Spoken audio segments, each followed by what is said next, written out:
If you're about to spend your own money on a luxury watch, here's the problem. Most watches aren't worth what they're asking. Some are running on hype, others are charging for a logo, but a few quietly deliver far more than their price tags suggest. Today, I'm counting down the only watches I'd seriously consider buying right now, so you don't waste your money. Stick around because number one is the watch enthusiasts love to argue against, and then end up buying anyway. Let's crank the crown. The Longines Flagship Heritage, $3,450. Let's start with a watch that almost nobody puts on lists like this, and that's exactly why it's here. The Longines Flagship Heritage feels like the kind of watch your grandfather would have worn if he had impeccable taste. The rich blue dial shimmers between navy and cobalt, depending on the light, while the applied markers and Dauphine hands keep everything elegant without feeling fragile. At 38.5 millimeters, it wears like a tailored suit, sharp, comfortable, and never trying too hard. Inside beats the Longines Caliber L899, an automatic movement with a healthy 72-hour power reserve. Here's where it gets interesting. At $3,450, this delivers the ownership experience many brands charge twice as much for. If you want a sporty watch, skip it. But if you value timeless design over trends, this is the sleeper pick of the entire countdown.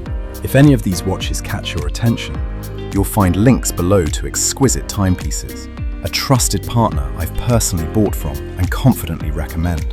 They're an authorized dealer for leading luxury watch brands, so you can browse with confidence knowing you're getting genuine watches backed by manufacturer warranties.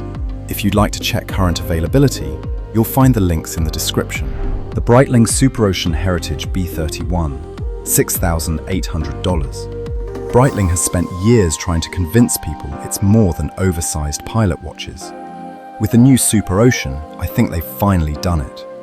This watch has something that's becoming dangerously rare in modern watchmaking: restraint. The 40mm case is beautifully proportioned, the ceramic bezel is clean without being flashy, and that black dial has the quiet confidence of someone who doesn't need to tell you how successful they are. Like whiskey neat, smooth, mature, and slightly dangerous. Inside is Breitling's new manufacture Caliber B31, an automatic movement with a 78-hour power reserve and architecture designed specifically for long-term reliability. The mesh bracelet deserves its own standing ovation.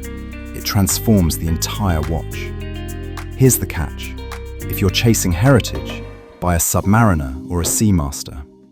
But if you want a luxury diver that feels refreshingly different, this is the one most buyers are overlooking, and that's precisely why I'd pay attention. The Omega Aquaterra 150M Turquoise, $7,400. If you're building a one-watch collection, this is where things get very interesting. The Aquaterra has always been Omega's quiet overachiever, but this turquoise dial version finally gives it a personality to match its capability. Depending on the light, the dial shifts between tropical water, teal, and electric blue. It's playful, but not childish. At 41mm, it wears with enough presence to feel substantial, yet the twisted lyre lugs keep it surprisingly elegant. Underneath beats Omega's METAS-certified Caliber 8900, complete with a coaxial escapement, twin barrels, 60-hour power reserve, and anti-magnetic resistance that's almost comically over-engineered. This is the kind of watch that can survive a boardroom, a beach vacation, and a wedding without breaking a sweat. Here's what no reviewer tells you. The Aquaterra isn't trying to impress strangers, it's trying to make ownership easy. If heritage matters most, buy the Speedmaster. But if versatility is your North Star, this is one of the smartest luxury watch purchases you can make today. The Grand Seiko Spring Drive Ushio Diver, $12,400. This might be the most technically impressive watch in here. That's what makes it fascinating. The Ushio Diver takes Grand Seiko's obsession with nature and turns it into wearable art. The green dial is inspired by coastal tides, with a texture that seems to move every time light touches it. It's hypnotic. The 40.8mm titanium case keeps the watch remarkably light on the wrist, while the razor-sharp Zaratsu finishing reminds you that Grand Seiko plays a very different game from most Swiss brands. Inside sits the new spring-drive UFA caliber, capable of astonishing accuracy that makes traditional chronometer standards look almost medieval. The seconds hand doesn't tick, it glides. But here's the reality. If you want the safest place to park 12 grand, buy the Submariner. But if craftsmanship and innovation matter more than recognition, this is the enthusiast's choice you'll never see on someone else's wrist. If you like calm, honest watch advice, hit subscribe. The Omega Speedmaster 57, $10,700. The Speedmaster 57 lives in the shadow of one of the greatest watches ever made. And that might be the best thing that ever happened to it. While everyone is chasing moon watches, this quietly delivers one of the most complete chronograph experiences Omega has ever built. The black dial is clean, legible, and beautifully balanced, while the broad arrow hands pay tribute to the original 1957 Speedmaster that started the dynasty. At 40.5mm, it wears noticeably trimmer than the moon watch, slipping under a cuff with the ease of a watch that knows exactly what it is. Inside beats Omega's manual wind caliber 9906, a META-certified master chronometer with a coaxial escapement, twin barrels, and a 60-hour power reserve. Every click of the chronograph feels deliberate and expensive. If you want the space story, buy the moon watch.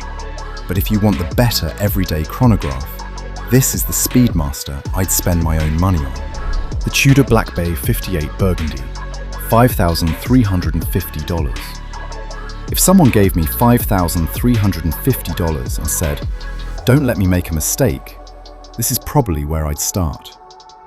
The new Black Bay 58 Burgundy feels like Tudor finally took everything enthusiasts loved about the BB58 and polished away the compromises. The burgundy bezel adds personality without becoming loud, while the 39mm case remains one of the most wearable proportions in modern watchmaking. It's the horological equivalent of a perfectly fitted leather jacket, casual, versatile, and almost impossible to regret. Inside beats Tudor's META-certified Caliber M T5400U, delivering chronometer-level precision, magnetic resistance, and a 65-hour power reserve. Then there's the T-Fit clasp, which quietly solves one of the biggest ownership annoyances most brands still haven't figured out. Here's what matters. This watch doesn't win with one spectacular feature. It wins because it has almost no weaknesses. If you're chasing status, buy the Rolex. But if you're spending your own money and want the safest luxury watch under 6 grand, stop overthinking it, buy this. When this channel reaches 10,000 subscribers, I'll be giving away this brand new Tudor Black Bay 58 GMT. I'll publish a dedicated giveaway video with all the details once we get there. This giveaway is my way of giving back to the watch community that supports this channel. Entry will be free, and one eligible entrant will be selected at random. The Rolex Submariner, $12,000. Let's address the elephant in the room. A lot of watch enthusiasts spend years trying to convince themselves they don't want a Submariner. Then they buy one, and suddenly the hype starts making an uncomfortable amount of sense. The no-date Submariner is Rolex at its purest, clean, symmetrical, and ruthlessly focused. The 41mm oyster steel case wears smaller than the numbers suggest, while the ceramic bezel and glide lock bracelet make daily ownership almost laughably easy. Nothing feels accidental here. Inside beats the Rolex Caliber 3230, featuring the Chronergy escapement, a 70-hour power reserve, and the kind of long-term reliability that built the brand's reputation in the first place. Here's what no reviewer tells you. The Submariner isn't exciting because of any single specification.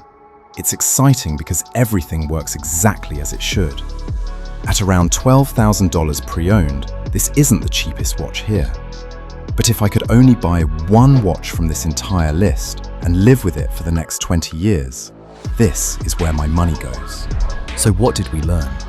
The smartest watch purchases aren't always the cheapest, the most complicated, or the most talked about. They're the watches that continue making sense long after the excitement of buying them wears off. The Longines quietly punches above its weight. The Breitling might be the most overlooked watch here. The Aquaterra is a one-watch collection waiting to happen. The Grand Seiko proves innovation still matters. The Speedmaster 57 is the chronograph enthusiast's chronograph. The Tudor is the safest luxury watch buy on the market.